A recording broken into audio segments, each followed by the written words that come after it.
দর্শক, রশিদার কাছে এসেছি। তার জামাই মারা গেছেন, তার স্বামী মারা গেছেন। আপনারা দেখতে পাচ্ছেন তার চোখের কণায় জল। তিনি ইতিমধ্যে কান্না করে ফেলেছেন আমাদের সাথে কথা বলতে এসে। যাই হোক, আমরা রশিদার মুখ থেকে জানতে চাইবো সে কেমন পাত্র চাচ্ছে। রশিদা, কেমন আছো আপু তুমি?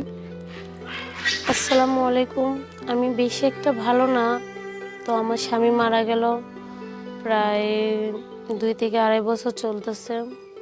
তো আমার একটা মেয়ে আছে, অনেক তুমি কি এখন স্বামীর বাড়িতে আছো নাকি বাবার বাড়িতে আছো? বাবার বাড়িতে আছি। তারপর একটা মেয়ে আছে, মেয়ের বয়স কত? আমার মেয়ের বয়স হচ্ছে 4.5 বছর। 4.5 বছর। তোমার বয়স কত? ছোটতেই বিয়ে হয়েছিল? হ্যাঁ, আমার অনেক ছোটকালে বিয়ে হয়েছে। আমার রানিং 22 চলতেছে। রানিং 22 চলতেছে। দর্শক, রশিদার কিন্তু 22 বছর চলছে এবং তার স্বামী মারা গেছেন, একটা মেয়ে রয়েছেন। সে এখন স্বামীর বাড়িতে আছে, আমাদের কাছে ইন্টারভিউ দিতে এসেছে। আপনারা যারা যারা বিয়ের জন্য আগ্রহী, আপনারা এই ভিডিও ফুটেজ শেয়ার করে দিবেন। আমরা আরও কিছু জানার চেষ্টা করব, কারণ সে যেহেতু পাত্র খুঁজছে, কেমন প্রকৃতির ছেলে তিনি চাচ্ছেন এবং তার সাথে কতটুকু মানানসই আছে কিনা আমরা সব বিষয় জানার চেষ্টা করব। আপনারা দেখছেন তার মনটা অনেক খারাপ, কিন্তু তার জামাই মারা গেছেন। তিনি কিন্তু ভালোবেসে তার জামাইকে বিয়ে করেছিলেন, আমাদের সাথে একটু আগে তিনি বলেছেন। আচ্ছা রশিদা, তোমার জামাই কি করতো?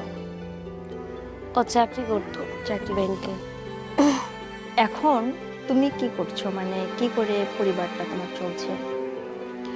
আমি এখন বর্তমানে একটা ছোটখাটো চাকরি করতেছি, করে আমার মেয়েকে নিয়ে কোনো রকম দিন পার করতেছি আর কি। তোমার জামাই ব্যাংকে চাকরি করতো। আচ্ছা, তুমি এখন জামাই বাড়িতে আছো, তোমার ফ্যামিলি থেকে কি তোমাকে বিয়ে দিবে? হ্যাঁ, আমার শ্বশুর বাড়ি থেকেই সবাই বলতেছে যে যেহেতু মেয়েটা ছোট আর অল্প বয়সে জামাই মারা গেছে, একটা বিয়ে শাদীর দরকার আছে, কারণ মানুষের নানান ধরনের কথা বলে। রশিদা, একটু একটু কথা আছে, তুমি একটু লাউডলি কথা বলো, কারণ আমার কাছে যে মাইক্রোফোন আছে, বলো। ও আচ্ছা।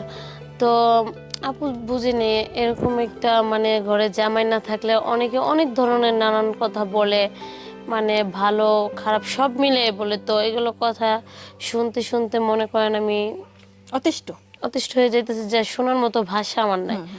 তো পরে আমার শ্বশুর বাড়িতে আমি সবার সাথে কথাগুলো শেয়ার করলাম। পরে বলতেছে যে ঠিক আছে, দেখো তুমি যদি কোনো একটা মনের মানুষ পাও যে তোমাকে বুঝবে, তোমার থেকে তোমার মেয়েকে বুঝবে, নিজের সন্তানের মতো ভালোবাসবে, এরকম যদি কাউকে পাও তাহলে বিয়ে করো, বিয়ে করে আমাদের ফেলো। কোনো আচ্ছা, তুমি বিয়ে করতে চাচ্ছ যেহেতু, তুমি কতদিনের ভিতর বিয়ে করবে?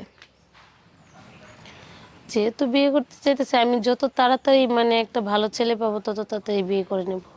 যত তাড়াতাড়ি, ধরো 15 দিন কিংবা 1 মাস। হ্যাঁ, হলে সমস্যা নেই। যদি 1 সপ্তাহের ভিতরে হয়ে যায় তাও কোনো সমস্যা নেই। সমস্যা নেই। আচ্ছা।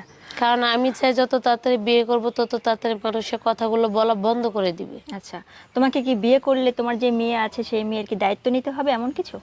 হ্যাঁ, অবশ্যই। দায়িত্ব নিতে হবে না? হ্যাঁ, আমার মেয়েকে ভালোবাসতে হবে নিজের সন্তানের মতো।